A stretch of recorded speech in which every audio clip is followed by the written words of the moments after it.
Capitalism means private losses and private profits. It doesn't mean private profits and socialized losses.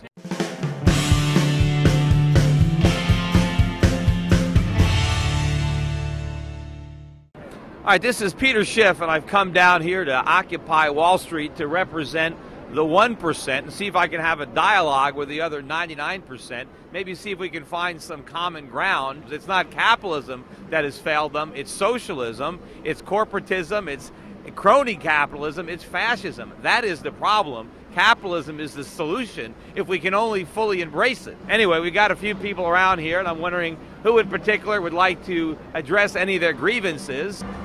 Imagine compassionate capitalism. Is there such a thing? Could there be such a thing? Well, it's the most compassionate system I know, by definition.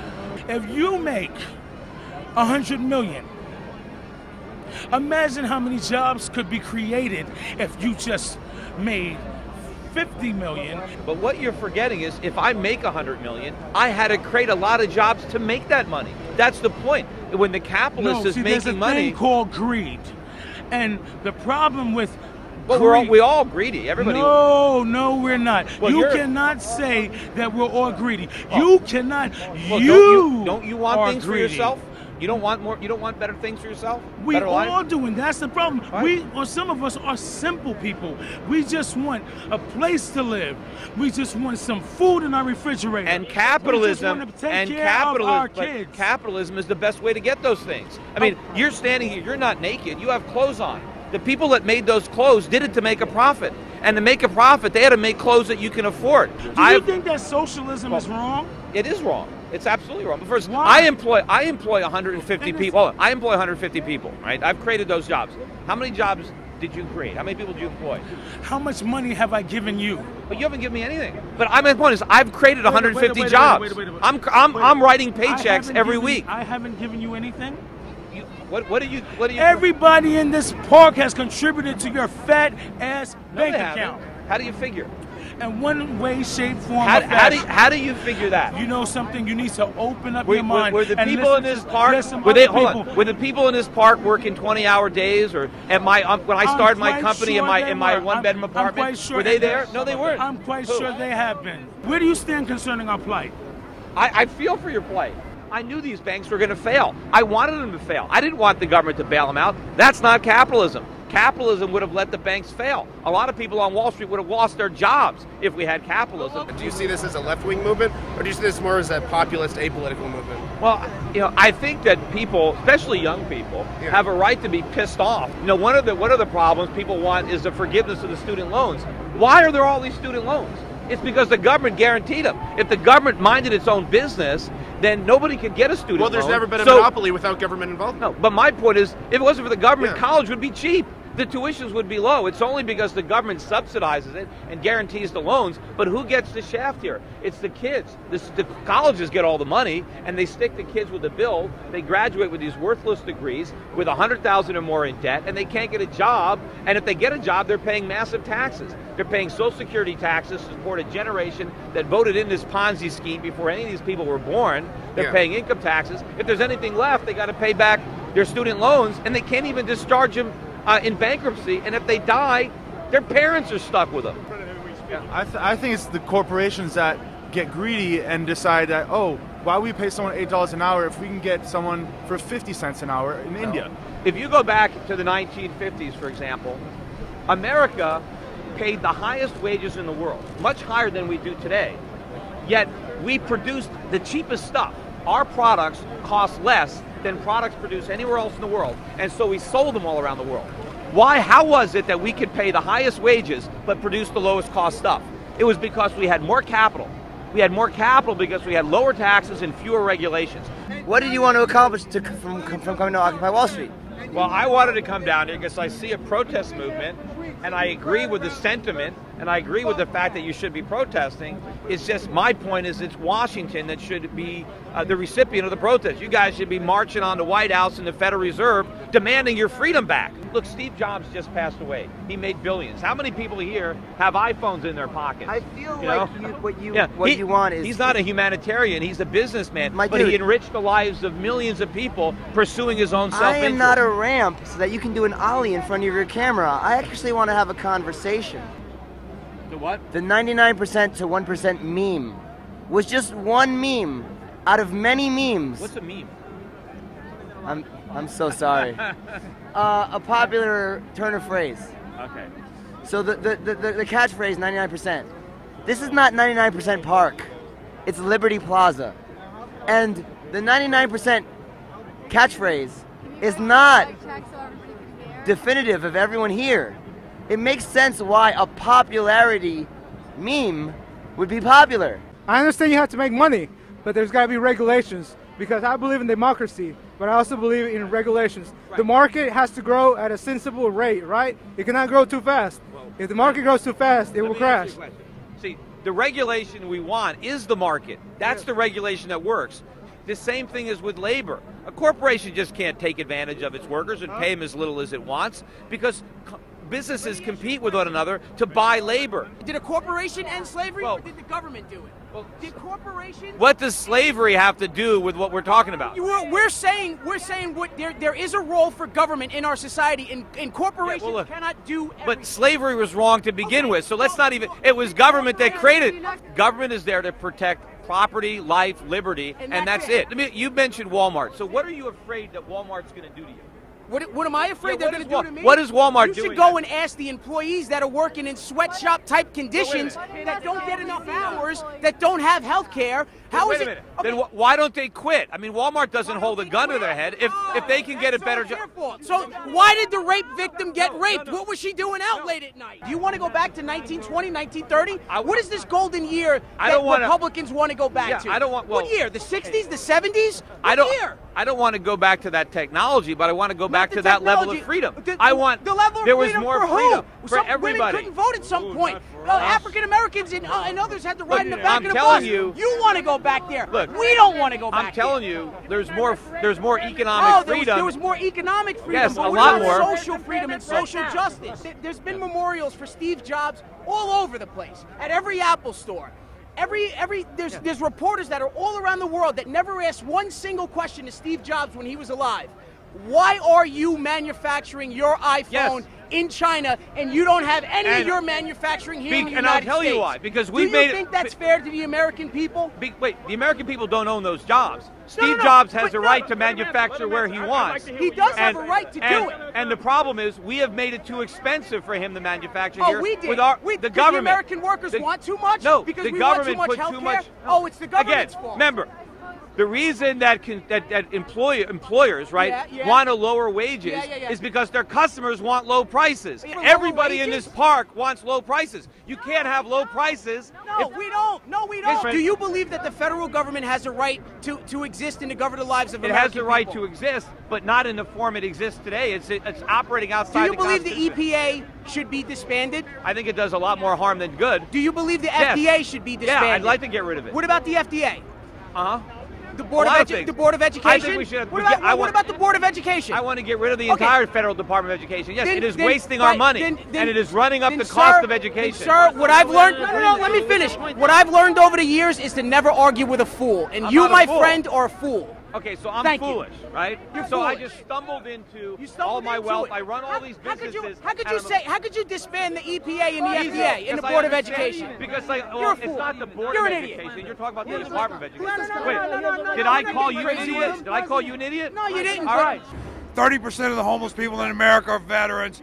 So when everybody says we support the troops, that's a lie. You support the troops when they're out there getting killed or shot, but when they come home and they're homeless and they got no jobs, you don't support the troops. I didn't even, and that's why I didn't even support a lot of these wars that put those troops over there in the first place. Let me shake your hand. We're in agreement. All right. You're saying you're against the federal government, you wanted to change and all that, but you guys are the ones, or at least these guys here on Wall Street are the ones that are funding all the campaigns and putting these people in power in the first place. Right, and then you do so because you know that they will enact policies that you want, and then you also know that once they do that, and you become friends with them through campaign fundraising and all that. That is the problem. That they will let you in the government, and you'll be like, hey, can I be Secretary of the Treasury?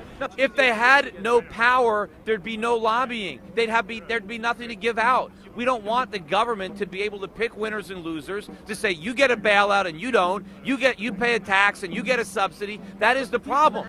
Did you know that for years I was on television and writing books warning about all the things that have just happened? I warned about the housing bubble. I warned that it was going to crash. No, well, I tried. Those people don't listen to me in Washington. You're talking about Glass-Steagall. The reason that we had Glass-Steagall was to counteract the damage of government-insured bank accounts. Wait, do you have a bank account? Yes, I have a bank account. Do you care what the bank does with your money when you deposit it there? Do you care about the loans? I do. Why?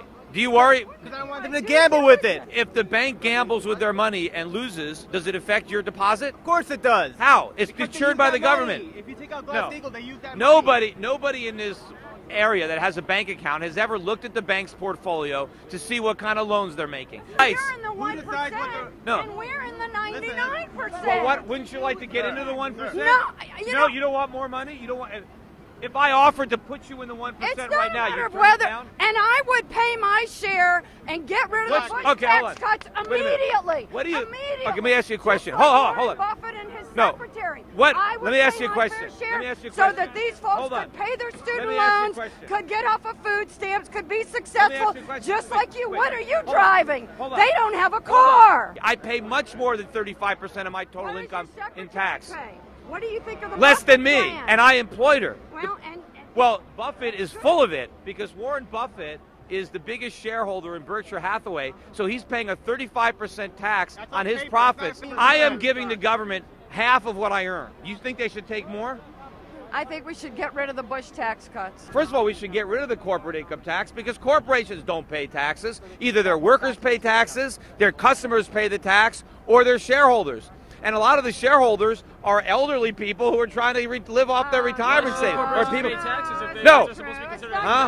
Tax people on the individual, the corporate level is a ruse. They're not paying the taxes. They're passing them on. College in New Zealand than for me to stay here and go to college. But you know what? If the government stopped subsidizing student loans, the universities would have to slash the prices, and then you can afford to go. You wouldn't need a loan.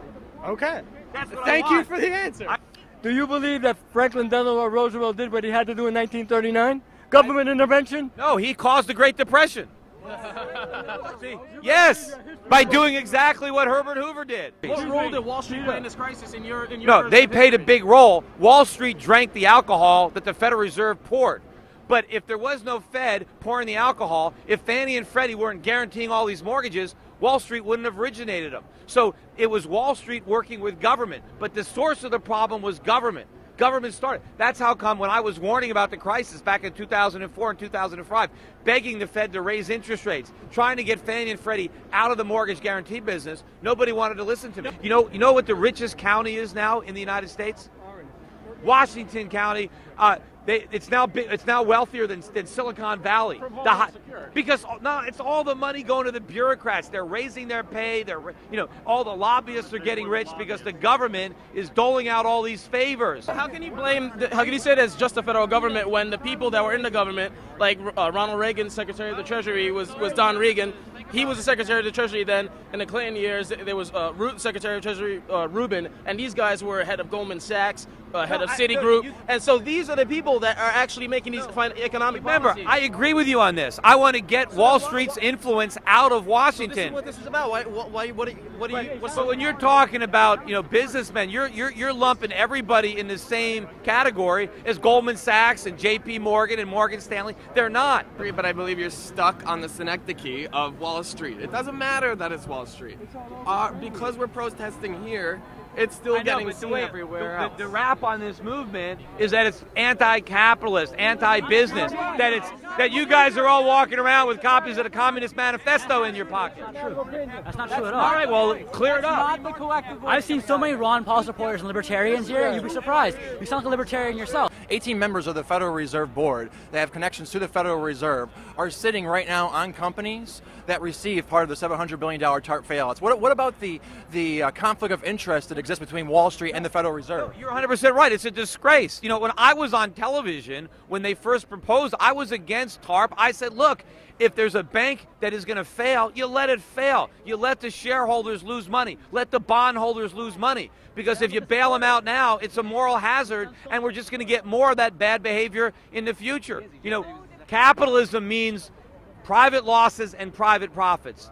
It doesn't mean private profits and socialized losses. Banks are keeping interest rates artificially low to prop up the speculative activity on Wall Street. What we actually need in this country is higher interest rates, not lower interest rates, because that'll take the money out of Wall Street, put it back on Main Street. Businessmen can't borrow money at these low interest rates. I think if you're making more than $2 million, I think that's when we had the biggest growth in the economy is when it discouraged millionaires from paying themselves huge bonuses. They reinvested it back in their companies. They created jobs for the workers, and instead they sit on their cash now and they let the rest of us drown in debt and then sit on the street and go homeless, and it's ridiculous.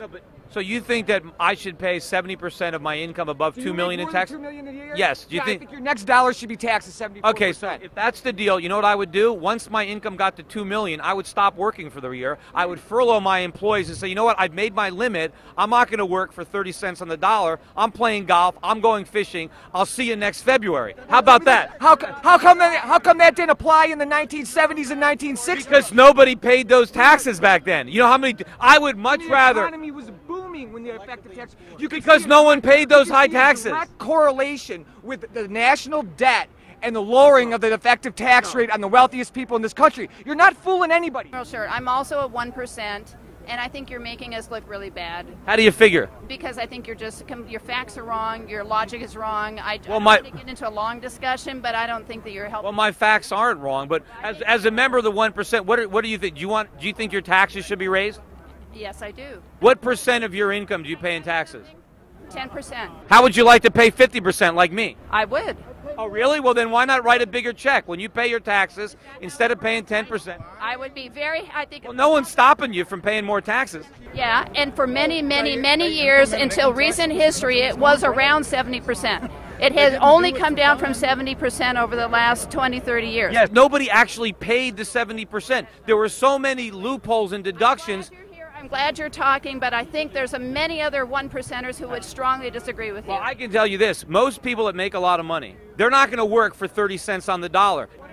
You know people who are going to work their butts off to keep 30 cents? I spent a lot of time in Europe, and trust me, there's a lot of people who work very hard there, and marginal tax rates are... No, they're not. They're not paying those kind of taxes. They're not. True. I lived in Europe. There are plenty of people in Europe who believe in investing in the state and being good citizens. You're shooting American exceptionalism, this American exceptionalism line that you're some kind of special cat. You're not, man. You said you agreed when I mentioned the fact that they're one and the same. Wall Street and the government is one and the same. And then, you're not going to change it from here. It has to be changed legislatively and in the ballot box because it's because of the rules and regulations that emanate from Washington. Wall Street is just trying to get its piece of that pie. No, but the appearance is that you guys are against capitalism and business, and this is the symbol. That's a tiny minority. Those are the diehard extremists here, and maybe some other people that are not extremists but are still pro-socialist or whatever. But I'm willing to bet the majority of people here are pro-capitalism. I'm pro-capitalism, but I don't think that means that. That's kind of what I'm thinking. That's why I wanted to come down and clear up these misunderstandings because the movement is getting a bad rap. My fundamental point with you right now is that you should be joining this whole movement, and that the people that are listening to what the live stream or whatever, that are conservative might actually agree with a lot of us, because you all seem to think that we're anti-cap. I mean, who here is pro-capitalism? Who here is pro-capitalism? All right, that's a lot of hands.